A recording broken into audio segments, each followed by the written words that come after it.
Hello നമസ്കാരം, ഏവർക്കും പുതിയ വീഡിയോയിലേക്ക്. അങ്ങനെ കാത്തിരിപ്പിനൊടുവിൽ കേരളത്തിലെ വിവിധ തിയേറ്ററുകളിലും DNA എന്ന മലയാളി ചിത്രത്തിൻ്റെ ആദ്യ ഷോ കഴിഞ്ഞ ചിത്രത്തിൻ്റെ ആദ്യ റിവ്യൂസൊക്കെ പുറത്തു വന്നുകൊണ്ടിരിക്കുകയാണ്.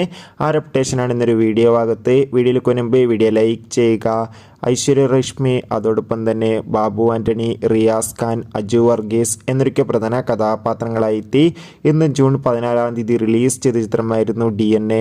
എല്ലാ സിനിമാ പ്രേമികളും ഒരേപോലെയായിരുന്നു ചിത്രത്തിൻ്റെ റിലീസിനായി കാത്തിരുന്നത്. ഇപ്പോൾ DNA എന്ന ചിത്രത്തിൻ്റെ ആദ്യ ഷോ കേരളത്തിലെ വിവിധ തിയേറ്ററുകളിൽ അവസാനിക്കുമ്പോൾ ചിത്രത്തിന് ഒരു ആവറേജ് മിക്സഡ് അഭിപ്രായം വന്നുകൊണ്ടിരിക്കുകയാണ്. ചിത്രം ഒരു മികച്ച ത്രില്ലർ ചിത്രമാണെന്നും ചിത്രത്തിൽ ബാബു ആൻ്റണിയുടെയും ഒപ്പം റിയാസ് ഖാൻ്റെ നല്ല മികച്ച അഭിനയം, മികച്ച ആക്ഷൻ രംഗങ്ങളും കാണാൻ വേണ്ടി സാധിക്കുന്നുണ്ടെന്ന് റിപ്പോർട്ടുകൾ സൂചിപ്പിക്കുന്നുണ്ട്. എന്തായാലും കാത്തിരിക്കാൻ ചിത്രത്തിൻ്റെ കൂടുതൽ അപ്ഡേറ്റിനായി ചിത്രം കണ്ടവരുടെ അഭിപ്രായം കമൻറ്റ് ചെയ്യുക. വരുന്ന ജൂൺ ജൂലൈ മാസം ധാരാളം ചിത്രങ്ങൾ OTT റിലീസ് ചെയ്യുന്നു. ചാനൽ പരിശോധിച്ചാൽ കാണാം. ബൈ.